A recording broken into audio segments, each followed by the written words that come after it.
Cancel the transfer. We are not your ATM. Those are the brutal words that reportedly shattered Prince Harry's last hope this morning. Breaking news from Kensington Palace. A secret emergency summit has ended in catastrophe. Prince Harry, drowning in a reported $36 million ocean of debt, reached out to the one man who could save him, his brother, Prince William. He asked for a royal bailout. William gave him an eviction notice. Welcome back to Legacy's Edge. Today, the royal feud has moved from the tabloids to the balance sheet. The walls are closing in on Montecito. Tyler Perry has reportedly closed the bank of the Godfather. Netflix is allegedly demanding a $20 million refund for failed content. And now, a furious Prince William has blocked the funds, delivering a 4-word ultimatum to the Sussexes. Sell the house. Do not look away. In the next few minutes, we are exposing the secret Duchy Audit that made William slam the door. We will reveal the 10 a.m. insurance nightmare that triggered a foreclosure panic and explain why the future king refuses to save Harry from the white elephant that is bleeding him dry. The checkbook is closed. The truth is open. Stay with us. To pinpoint the exact moment the American dream turned into a financial nightmare, we don't have to look at the bank transfers. We have to look at the clock.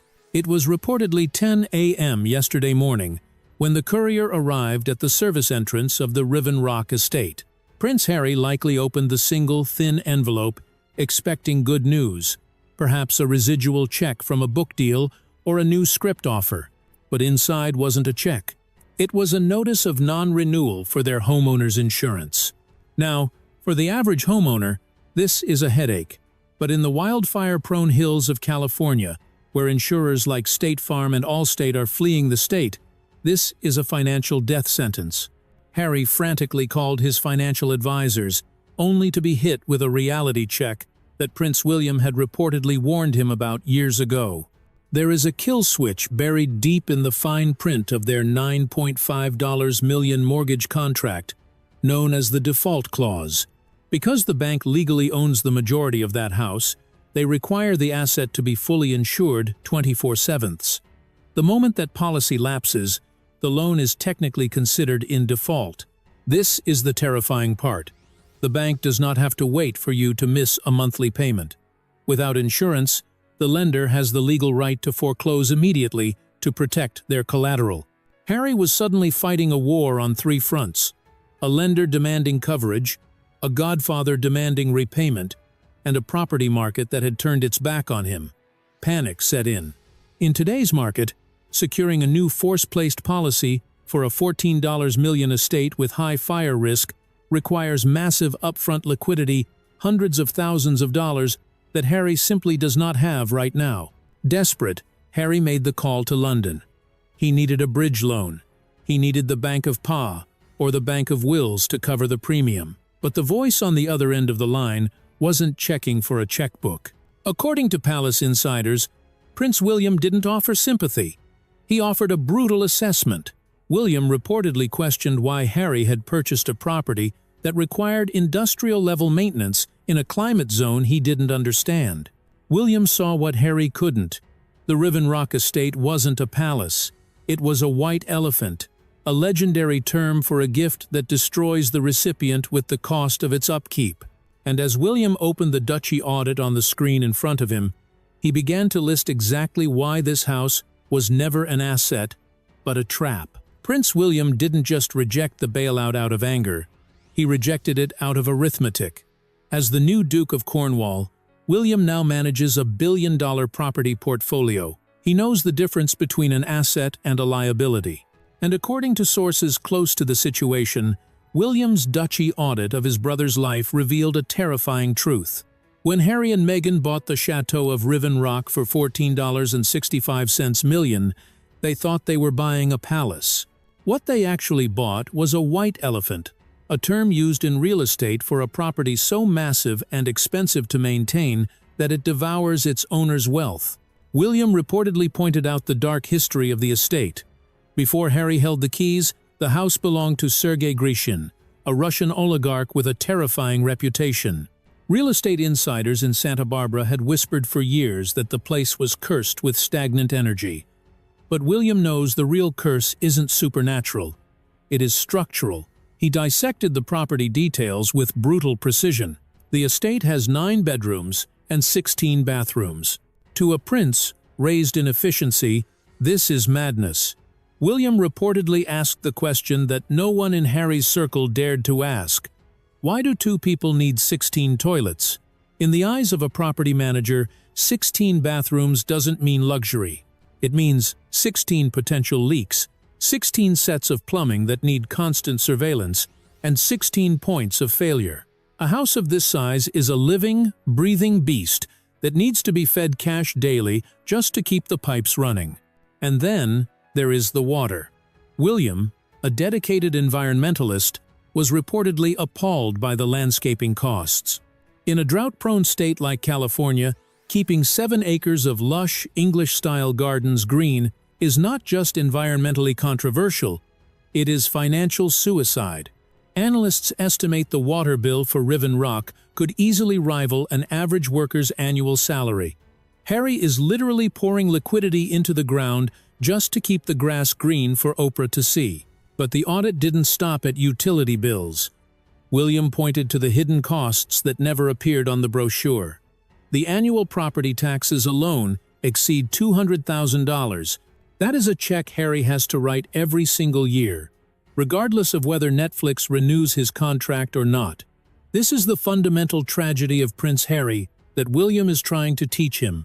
Harry was raised in palaces where the lights were always on, the heating was always fixed, and the bills were paid by an invisible hand, the Duchy. He had zero concept of the operational costs required to keep a beast like Riven Rock alive. William's verdict was harsh but necessary. He sees that Harry traded the constraints of the monarchy for the shackles of a mortgage. Harry didn't realize that the bank is a far crueler master than the institution. The king might forgive a breach of protocol, but the taxman will never forgive a missed payment. By blocking the bailout, William isn't just saving money, he is refusing to subsidize a lifestyle that is mathematically impossible to sustain. He knows that pouring $36 million into that house is like pouring water into a bucket with no bottom. And the biggest leak in that bucket wasn't the plumbing, it was the people Harry trusted most, because just as the house began to crumble, the one man holding up the roof decided to walk away. If the crumbling infrastructure of the Riven Rock estate was a headache, what was happening behind the scenes with Tyler Perry was a heart attack. Prince William didn't just warn Harry about the plumbing, he warned him about the people. For years, the public narrative has been carefully curated to paint Tyler Perry as the benevolent godfather to baby Lilibet, a spiritual guide offering wisdom and shelter. And initially, that was true. When the Sussexes fled Canada, Perry sent his $150 million private jet to pick them up and provided a security detail that rivaled the Secret Service. But Prince William, seasoned in the transactional nature of high society friendships, reportedly saw what Harry missed. The boundary between friendship and finance had begun to blur. According to sources close to the situation, the Godfather relationship had evolved into a silent subsidy. Perry wasn't just providing emotional support, he was reportedly underwriting a significant portion of their operational costs. But Tyler Perry is a man who built a billion-dollar empire from the ground up. He understands the visceral difference between charity and a bad investment.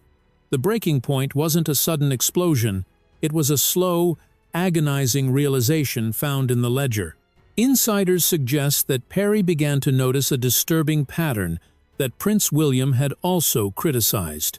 While Perry was allegedly covering the boring but essential bills, like the massive cost of 24/7 security, Harry and Meghan were spending their own liquidity on optics, private flights, couture wardrobes, and PR firms. They were living the lifestyle of billionaires on a millionaire's budget, with Perry filling the gap. He felt his generosity had been transformed into an expectation, a permanent crutch for a couple who refused to walk on their own. This brings up a universal truth about money and friendship. We have all likely experienced a moment where a favor turns into an obligation, or a friend takes advantage of kindness. Before we continue with the brutal phone call that ended it all, I want to take a brief moment to check in on you. Where are you joining our investigation from tonight? Are you watching from the busy streets of New York, the quiet countryside of the UK, or perhaps somewhere in Australia or Canada? Please, formally state your city and country in the comments below. I truly hope you and your families are safe, happy, and in good health today. It is an honor to have you with us. Now, let's look at the evidence of this fallout, which Prince William's aides have reportedly catalogued. The loss of Perry's support is visible to anyone driving past the gates of Riven Rock. For the first 2 years, the perimeter of the mansion was patrolled by what looked like a paramilitary force, former SAS officers and top-tier protection agents that cost millions of dollars a year. It was the kind of intimidation that screams head of state. But recently, neighbors and intelligence reports have noticed a stark change in the atmosphere. The elite, intimidating guards seem to have vanished. They have been replaced by local security firms. Competent, yes, but significantly cheaper. Prince William likely views this security downgrade as the most telling sign of the financial freeze. When you start cutting corners on your physical safety after preaching to the world that you are the most threatened couple on earth, it suggests the bank account is bleeding faster than it can be replenished. Perry didn't just pull his security team. He sent a message. The days of the informal arrangement were over. Sources describe a phone call between Harry and Perry that was brief and brutal. When Harry allegedly tried to play the family card, invoking Perry's role in their daughter's life to seek an extension on the support, he hit a stone wall. Perry effectively closed the bank of the Godfather. He signaled that gratitude is a currency, and the Sussexes had defaulted on their payments. William used this collapse to deliver a stinging critique during the summit. He reportedly told Harry, "Even your Hollywood friends have realized you are a liability. If a billionaire won't back you, why should the Duchy?" Harry is now fully exposed to the harsh elements of the American economy. But just as the Godfather walked away, the other pillar of their financial temple, Netflix, decided it was time to collect their debt too. If the Riven Rock estate is the white elephant draining their bank account, then Netflix was supposed to be the endless river of cash keeping it alive. But Prince William knows something about rivers. Eventually, they run dry. And during the emergency summit, the second pillar of Harry's bailout proposal crumbled under scrutiny. To understand the sheer panic currently gripping the Sussex household and the fury of the Prince of Wales, you have to understand the nature of the $20 million demand referenced in our headline. Prince Harry and Meghan reportedly operated under a fatal misunderstanding of how Hollywood actually works. They believed the $100 million headline was a signing bonus, a reward simply for being who they are. But in the brutal boardrooms of Los Gatos, there are no gifts. There are only recoupable advances. When Netflix handed over that initial tranche of millions, it was an advance against future content.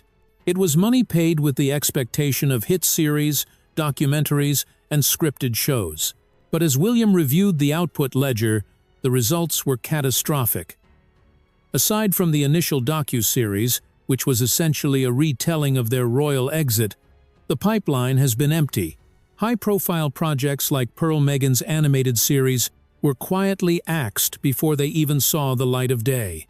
This lack of productivity didn't just annoy executives. It triggered a specific line in the contract known as the clawback clause.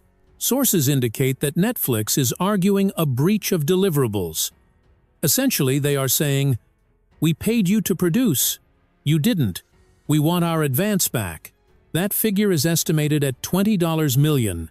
For a couple whose liquidity is already being swallowed by a $14 million mansion, this is not just a debt, it is a catastrophe. Harry was likely banking on the next Netflix installment to pay the mortgage and the $200,000 annual property tax bill. Now, instead of a check, he is facing a potential lawsuit. But it wasn't the debt that made William furious. It was the insult. The turning point, the moment the Whisper Network turned into a public shout, came from Bill Simmons, a top executive at Spotify. When the couple's multi-million-dollar deal with that streaming giant collapsed, Simmons didn't issue a polite press release. He took to his own podcast and delivered the insult that has now become their defining label. He famously raged, "The F-King grifters. That's the podcast. We should have launched with them. Asterisk, asterisk." This was not just a harsh insult. It was a professional verdict. And for Prince William, the future king, hearing the brother of the monarch labeled a grifter, a con artist, was a humiliation that the crown could not tolerate. The grifter label hardened into a narrative that stripped away the last layers of varnish from the Sussex brand. They were no longer viewed as the brave couple escaping a toxic monarchy. They were viewed as an entitled duo living beyond their means on other people's money. Harry reportedly pleaded with William during the summit, arguing that a public lawsuit with Netflix would be a disaster for the royal family's image. He essentially asked William to use the duchy's funds to settle the Netflix debt quietly, a private loan, to make the problem go away. But William's response was reportedly icy. He refused to let the Duchy of Cornwall, a historic fund dedicated to public works, and the heritage of the land, be used to pay for failed cartoons and Hollywood breach of contract fines. William reportedly told Harry, "The duchy is for the people, not for your producers." This sentiment has bled directly into their relationship with Netflix. Ted Sarandos, the CEO of Netflix, is running a business that answers to shareholders, not royalty. He cannot justify writing off tens of millions of dollars for phantom producers who show up for photo ops but fail to deliver scripts. The demand for the $20 million refund effectively freezes their cash flow, and without that cash flow, the white elephant in Montecito goes from being a burden to being a foreclosure risk. Harry is now fighting a war on two fronts: a lender demanding coverage for the house, and a media giant demanding repayment for the work. He thought his biggest enemy was the British tabloids. He was wrong. His enemy is the actuarial table.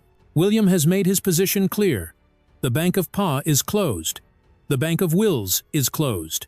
And now, with no money coming in and creditors banging on the door, William delivered the final, crushing piece of advice that serves as the climax of our investigation. He didn't offer a check. He offered a solution, one that would end the American dream immediately. The emergency summit did not end with a bank transfer. It ended with a directive.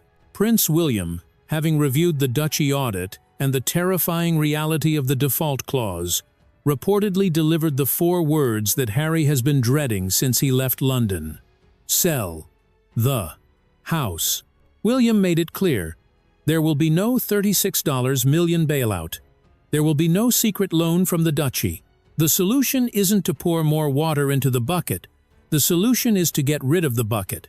William is effectively forcing Harry to accept the one thing he has been running from: downsizing. But here is the catch that makes this situation a true thriller. They cannot just put a for sale sign on the lawn. William knows, and Harry knows, that if a standard for sale sign appeared at the gates of Riven Rock, the global press would smell blood. It would be a public admission of defeat, confirming to the world that the financial independence narrative has officially collapsed. So, acting on what insiders believe is William's advice to liquidate quietly. The Sussexes have chosen the shadows. They have initiated the one thing that signals absolute desperation in the real estate world: the pocket listing. For those outside the real estate game, a pocket listing is when a property is sold off-market, with no public online listing and no open houses. Usually, this is done for privacy. But in this case, real estate insiders call it the equivalent of a distress flare. They are trying to outrun the sheriff. They need to liquidate the asset before the lawsuit hits and before the bank can foreclose. But the most humiliating part of William's verdict isn't that they have to sell. It is who they have to sell to. William reportedly pointed out that they cannot sell to their A-list friends in Montecito. Why? Because in Montecito, they have become untouchable, and not in a good way. As the financial walls closed in around Riven Rock, a far colder front was moving in from Los Angeles, the Hollywood freeze-out. According to industry insiders, the atmosphere shifted dramatically following a crisis meeting at the headquarters of WME, the powerhouse agency representing Meghan. The message delivered to the couple was reportedly stark. You are becoming radioactive. Tinseltown runs on success. It forgives scandals, but it does not forgive failure. As news of the Tyler Perry debt and the Netflix clawback spread, the phone lines at the Montecito mansion began to go silent. The A-list wasn't just ignoring them. They were actively running away to avoid the fallout. This social isolation is visible at the exclusive San Vicente Bungalows, a private club where deals are made in hushed tones. Harry and Meghan, once the guests of honor, are now reportedly the people you avoid eye contact with. Why? Because everyone in that room knows about the mortgage. Everyone knows about the Tyler Perry ultimatum. And no one wants to be the next friend asked for a bridge loan. In a town where image is currency, debt is a contagious disease. The invitations to the galas are drying up not because people hate them, but because people fear the stench of failure. So, William's verdict stands. They cannot turn to their neighbors. They have to sell it to a stranger, a faceless entity that sees the white elephant merely as a line item on a spreadsheet. The mansion is allegedly being quietly shopped to foreign investors and syndicates buyers from overseas who have liquid cash and don't care about Hollywood gossip. The trucks are not coming to bring new furniture. They are coming to take it away. The pocket listing is their last desperate attempt to exit with dignity before the public foreclosure notices are stapled to the gate. Prince William has denied the bailout. He has ordered the sale, and he has left Harry with a brutal lesson. You can leave the royal family, but you cannot leave the laws of economics. The Bank of Wills is closed forever, and as Harry stands on that balcony, looking out at the view he is about to lose, he must face the final, crushing question. Where do they go when the keys are handed over? As the sun sets over the Pacific, we are left with a haunting image. Prince Harry standing on that $14 million balcony, looking out at the view that was supposed to be his freedom. But down below, the moving truck is idling. Prince William's refusal to grant the $36 million bailout teaches us a profound and brutal truth about independence. We often confuse lifestyle with life. Harry and Meghan chased the private jets and the mansions, believing these things defined their success. But they forgot the golden rule. You are only as free as your bank account allows you to be. True freedom isn't about escaping a monarchy, only to enslave yourself to a mortgage and a billionaire's patience. From my personal perspective here at Legacy's Edge, this is a tragedy of Shakespearean proportions, a story of Icarus flying too close to the Hollywood sun, fueled by debt and defiance. The irony is crushing. They wanted to prove they didn't need the crown, but in the end, they proved exactly why they did. The crown provided a safety net. The real world only provides an eviction notice. William didn't burn the bridge out of malice. He burned it to stop them from running back into a burning building. He knows that sometimes the only way to save someone is to let them fall. Now, the final verdict belongs to you. Was Prince William right to block the bailout and force them to sell the house? Or is this a cruel abandonment of a brother in need? Type Team William if you support his tough love approach. Type Team Harry if you think a brother should always help, no matter the cost. If you believe that financial accountability comes for us all, even princes, please, hit that like button. It helps us share these hard truths. And make sure to subscribe to Legacy's Edge and turn on notifications. Because when that moving truck finally pulls away from the Montecito gates, you will want to be here to see where it goes. The experiment is over. See you in the next episode.